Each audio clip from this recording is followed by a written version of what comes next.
Hey, the baby seems to have something to say. Lynn, my 8-year-old niece, said this while glancing sideways at my eldest son, Kyle. What are you talking about? A baby can't talk. Kyle, thinking it's just a child's nonsense, laughed off what Lynn said, but both my sister Isabella and I looked at Lynn as if remembering something. Our grandson Liam blinked his large eyes several times and looked up at me and Isabella as if he had something urgent to convey. It's not a lie, I can hear this child's voice. Despite being ridiculed by Kyle, Lynn stared back at him with teary eyes, as if it were her mission to convey the baby's words. Ashley, my son's wife, watched this scene in astonishment. Well then, what is he saying? I'll listen, especially for you. Kyle shot a disdainful look at Lynn, a gaze far too severe for a little child. Kyle cast a disdainful look at Lynn. It was a harsh gaze, one that shouldn't be directed at a small child. I'm Jessie. I'm currently 50 years old, living with my husband Jameson, an office worker, and our dog Milk. Up until 7 years ago, our eldest son Kyle lived with us.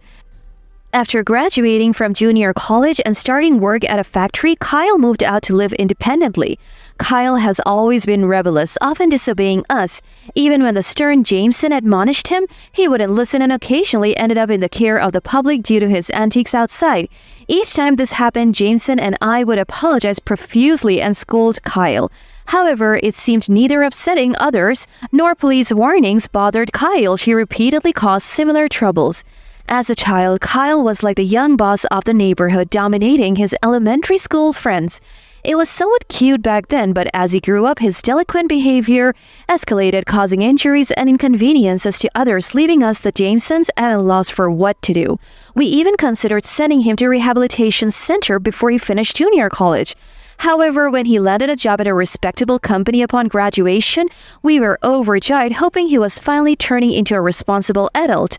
As a working professional, whether due to being busy or a change of heart, Kyle no longer got us called to the police station like before. Living on his own, he seemed to have taken up household responsibilities, perhaps indicating a change for the better. Anyway, Jameson and I finally felt relieved from the sternest task of parenting. It was 2 years ago that Kyle brought home Ashley, saying he wanted to marry her. Kyle was 25 then, although it seemed early for marriage by societal standards. We who never expected the once wayward Kyle to settle down properly were ecstatic about his announcement. This is Ashley, the woman I'm marrying. Picked her up around town. I was a bit concerned about Kyle referring to his future wife as this dude, but I didn't point it out since his poor choice of words wasn't new. Nice to meet you, Ashley. Ashley, the woman Kyle brought home, was slender, beautiful, had a modest demeanor that showed respect for Kyle, almost the epitome of a wife. I'm Kyle's mom, Jessie. Nice to meet you. Pleased to meet you too. Ashley greeted us quietly and reservedly. I wondered what Ashley saw in Kyle, but maybe he had impressive qualities that he didn't show us. We're planning to get married next month. Kyle reported this in a casual tone. His usual confidence didn't prompt any particular concern from Jameson or me. If they had decided together, there was no need for us to interfere. By the way, the other day at work, Kyle quickly wrapped up the marriage announcement and started talking casually about his work. Most of it was him bragging about how he had saved the day at work or taking the blame for a subordinate's mistake. While we listened half-heartedly, Ashley nodded along solemnly to Kyle's stories. I could see why Kyle was smitten with someone who listened so attentively. It was impressive how Ashley didn't tire of listening to Kyle's endless self-praise rather than discussing her own matters. Ultimately, Kyle's marriage announcement ended up being mostly about him talking about himself. While Kyle was in the restroom, I couldn't help but ask Ashley how she was holding up. Are you okay, Ashley? He talks about himself a lot, doesn't he? No, I'm used to it. It's fine. Really. Ashley gestured as if to reassure me, indicating it was no big deal. If you ever need anything, just let me know. We're family now. Thank you very much. I noticed tears welling up in the polite Ashley's eyes, which surprised me. Oh, sorry. Just some dust, she said, wiping the corner of her eye. Perhaps she was experiencing some post-wedding blues. I remembered feeling overwhelmed when I first met my in-laws to announce my marriage. That day, I watched Ashley leave our house with a sense of nostalgia. To think Kyle would end up with such a wonderful wife, I can finally breathe easy. Indeed, it's been a long journey, but well done to us both. Jameson and I celebrated our shared memory of parenting Kyle, and we enjoyed some fine wine that night. We got a bit more tipsy than usual and headed to bed early. 2 years have passed since Kyle and Ashley got married, and earlier this year, they welcomed a baby boy. His name is Liam, and from the photos, he looks like a strong baby with features resembling Ashley's. However, Jameson and I haven't met Liam yet. Whenever I contact Kyle about meeting him, I've been really busy lately. Ashley doesn't want us to, so please stop asking. He was reluctant to agree. Initially, we hesitated to visit right after Ashley gave birth, thinking it would be too much for her, but even after several months, we received no affirmative response from Kyle. Finally, Jameson and I couldn't wait any longer and decided to visit their home secretly. It was a bright Sunday afternoon. Hello? Kyle and Ashley lived in a rental apartment located about a 40-minute drive from our house in a somewhat secluded area. When I rang the doorbell, Ashley opened the door. Jesse and Jameson, what brings you here? Ashley, whom we hadn't seen in a while, looked somewhat frightened upon seeing us. She looked thinner than before. Perhaps gaunt would be more accurate description. Sorry for the sudden visit. We just really want to see Liam's face. We couldn't wait any longer. Is it okay now? Yes. Please come in. We hesitantly asked, thinking it might be a busy time for her, but surprisingly, Ashley let us in easily. As soon as we entered the house, we noticed the smell of cigarette smoke. Jameson frowned. I was also shocked to smell tobacco in a house with a baby. However, without mentioning it, I proceeded further into the room. Finding Liam asleep in the crib in the living room, both Jameson and I smiled. He stirred slightly but continued sleeping. He's adorable. Thank you. Ashley's tired face brightened into a slight smile. Is Kyle not around today? Yes, he's out with friends. Oh dear, leaving you and Liam behind? It's usual for him. Her response hinted at Kyle's habit of going out on his days off. I wondered if this was a regular occurrence. Is Kyle helping with the parenting? I noticed the smell of cigarette smoke earlier. Is that from Kyle? Ashley didn't answer. She just looked down. Her silence spoke volumes, and I felt a deep sadness. That's terrible. I'll talk to him, tell him to be more supportive. Please don't. I was taken aback by her clear refusal. I had intended to confront Kyle about neglecting his responsibilities, given Ashley's evident exhaustion, but perhaps she saw it as meddling. I appreciate your concern, but I don't want him to think I complain. Oh dear, Ashley feared being blamed if I complained to Kyle about his behavior. But doesn't that make it hard for you? I'm fine, so please don't say anything to him. Left with Ashley's firm request, Jameson and I were at a loss for words.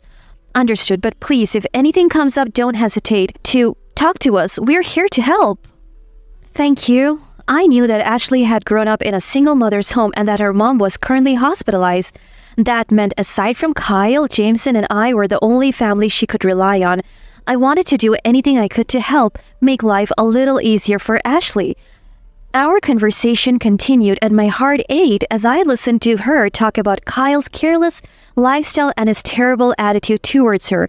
I hadn't realized that Kyle had been treating Ashley so badly in the time we hadn't seen her. Despite Ashley's refusal, I secretly resolved to confront Kyle if he continued to behave poorly. A week after Jameson and I visited Ashley to check on her, Jameson had to work on his day off, so that Saturday, Isabella and her 8-year-old daughter Lynn came over to our house to play. I've always had a close relationship with Isabella, and we frequently get together like this even now that we are adults. However, it had been half a year since I last saw Isabella. When they arrived, Isabella and Lynn first petted our dog Milk. Lynn, who didn't usually interact with dogs, looked curiously at Milk. Isn't she cute? Isabella remarked. Yeah, Lynn nodded earnestly. Then, I served coffee to Isabella and Lynn and we caught up on each other's lives. Unlike me, a housewife, Isabella worked part-time and shared some complaints about her boss. It was probably one of her few chances to vent her stress. I listened to Isabella's stories, nodding sympathetically. Meanwhile, Lynn, who had been playing with Milk, suddenly turned towards us and stared at me with her big eyes. What's up, Lynn? When I asked, Lynn began, well, you see...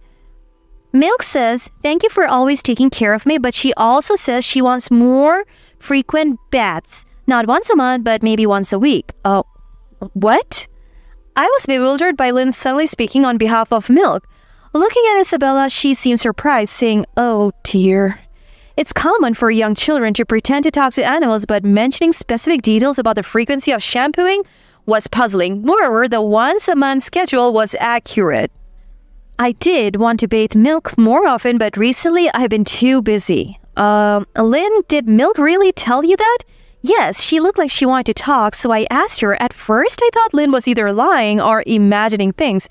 But then Isabella said, this isn't the first time something like this has happened. I was shocked when she started to explain. Once, despite the weather forecast predicting a sunny day, she insisted that a storm was coming and that we should stay home. We didn't have any plans, so we stayed in. Sure enough, as Lynn predicted, the weather turned foul, with signs flying around outside. We were glad we didn't go out. That's incredible. There's more. She found my lost car keys immediately, and like now, she talks to dogs during walks. No one believes us, but I know she has some extraordinary ability. Isabella said this while patting Lynn's head. If what Isabella said was true, then I too believe that Lynn might have some unique ability. It was unbelievable, but having witnessed Lynn's ability firsthand, I couldn't help but believe it. After speaking for Milk, Lynn seemed satisfied and returned to playing with her normally. How about you, sis? How have you been lately? As I glanced at Lynn, Isabella's question reminded me of last week's events. Actually, I met Liam for the first time the other day. I shared everything I saw at Kyle and Ashley's home with Isabella. How Kyle left his wife and child at home to go out on Sundays, his smoking habit, and his demeaning attitude towards Ashley. With every detail, I saw Isabella's brows furrow in concern. That's awful. Kyle has always been a handful, but I thought he was doing better recently. Yes, but it seems I was mistaken. It's just too sad for Ashley if things continue like this. Indeed, and worrying. How about we go visit Ashley together next time? Maybe we can help somehow? Of course, we'll let her know in advance. All right, I'll ask her. The following weekend, Isabella, Lynn, and I visited Kyle and Ashley's home again. After informing Ashley beforehand, we learned Kyle was out again, which worked out well. However, I still couldn't help but feel uneasy about Kyle regularly leaving his family on his days off. Hello, Ashley, sorry to come by again. No, it's fine. It's just me and the little ones, so anytime is good. Hello. It had been about 2 years since Isabella and Lynn last saw Ashley at a family meeting, so it was quite a reunion. Lynn greeted softly, and then ran over to Liam, who was lying in bed, gently stroking his head. She seemed to like the baby. We watched Lynn's interaction and then sat down at the dining table. Ashley appeared even more exhausted from childcare and housework than before. Isabella frowned at this, her gaze full of sympathy. How has Kyle been since then? No change. He yells at me to stay home if I try to go out, and he freely drinks and smokes. Whenever I try to object, he shouts, "Who do you think is earning the living for this family?" As she spoke, tears welled up in Ashley's eyes. Isabella offered her a handkerchief. That's unbelievable. I feel like doing something to get back at him. I was infuriated by Kyle's appalling behavior. If only we could find some leverage against him, something that could even involve the police. Isabella muttered this, and Ashley suddenly gasped as if remembering something. It's not police related, but recently someone came to our house for debt collection. It was when Kyle wasn't home, so I was confused and said it must be a mistake, but they insisted, "This is Kyle's house, right?" What? That happened? Ashley, do you have any debts? No, I don't. The house is rented and there is no loan or anything like that. Isabella and I exchanged glances, puzzled about what this could mean. Could Kyle be incurring debts without Ashley's knowledge, unable to repay them? While doubts swirled in my mind, I was searching for words to respond. Oh, I lost again today. Just my luck. The sound of the front door being roughly opened, followed by Kyle's voice, made everyone's face freeze. What? Was Mom here? Kyle, glaring at me, reminded me of his rebellious and delinquent days. I'm sorry for intruding like this. We were just worried about Ashley. Kyle was surprised to see not only me, but also his aunt Isabella and his cousin Lynn. Relieved to see only family members, he demanded Ashley bring him some alcohol. Ashley hurried to the kitchen. There's no more alcohol left. What? I don't care. It's the wife's job to replenish it when it runs out, right? I'm sorry. Ashley shrank under Kyle's arrogant demeanor like a king in his court. I couldn't help myself. Kyle, wait a minute. I shouted, but Kyle didn't even glance at me, just kept glaring at Ashley. I was searching for a way to discipline Kyle when Liam started crying in his crib. Ashley quickly looked up, about to go to Liam, but Kyle's fierce glare made her freeze in place. I exchanged glances with Isabella, trying to communicate silently for a solution. It was then that Lynn, who had been watching Liam, spoke up. Hey, the baby seems to have something to say. Lynn said this while casting a sideways glance at Kyle. What? You kidding? Babies can't talk. Kyle, thinking it was just child's play, laughed out when Lynn said, but both Isabella and I looked at Lynn as if suddenly remembering something. Liam blinked his large eyes several times, looking at me and Isabella as if he had something urgent to say. It's not a lie, I can hear what he's saying. Even though Kyle ridiculed her, Lynn, with tears in her eyes, stared at him as if it was her mission to convey the baby's words.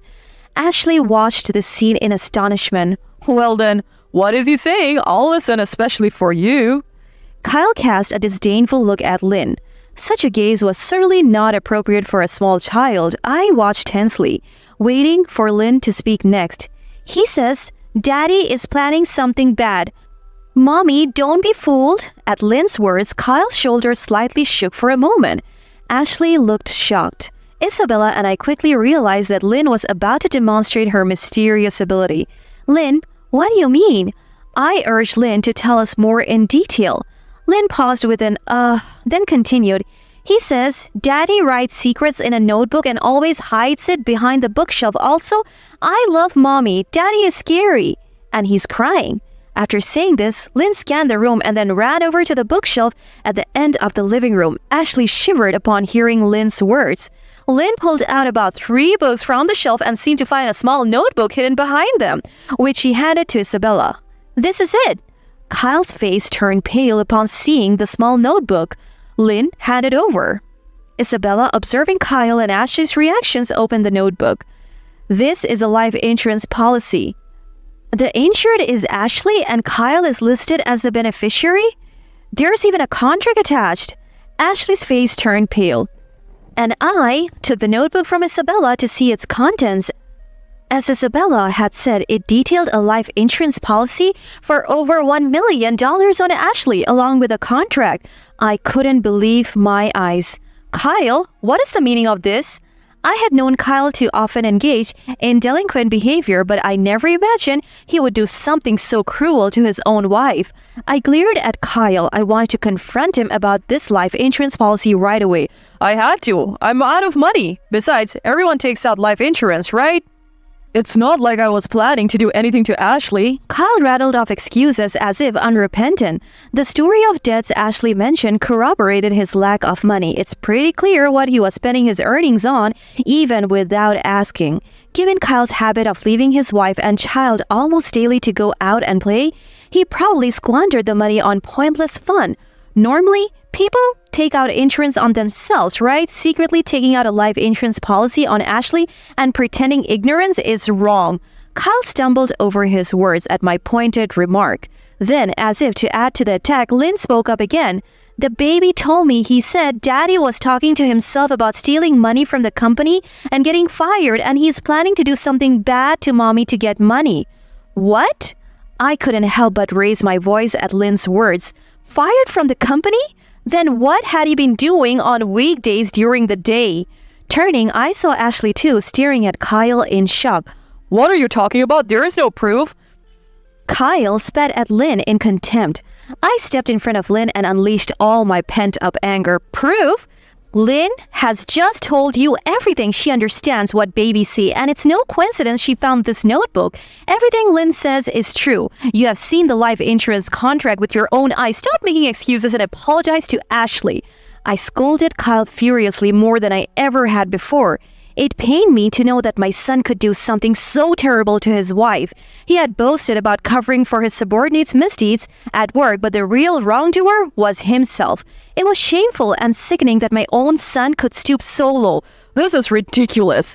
Kyle scratched his head and twisted his face in frustration, but it was all his own doing, and no one felt sympathy for him. My reprimand seemed to give Ashley the courage to speak up, having been silent until then. I never imagined I was being treated so terribly. I don't want anything to do with you anymore. Pay off your debts yourself. Goodbye. Ashley left those words behind, grabbed Liam, and rushed out of the house. We watched in stunned silence. With Ashley gone, Kyle, This is a joke. he muttered in complaint, but after being thoroughly scolded by Isabella and me, he finally slumped his shoulders. Although it was an unexpected turn of events that Ashley left, I felt it was good that Kyle's misdeeds were exposed. Looking at Lynn, she seemed to have said all she wanted to and appeared content. "I'm hungry," she said, stretching. "Shall we go get something to eat?" "Well, we'll be heading off now." Isabella, Lynn, and I left Kyle's house. It wouldn't be surprising if debt collectors showed up at this house at any time. I wasn't Ashley, but I also thought I would never return to this house again. Why?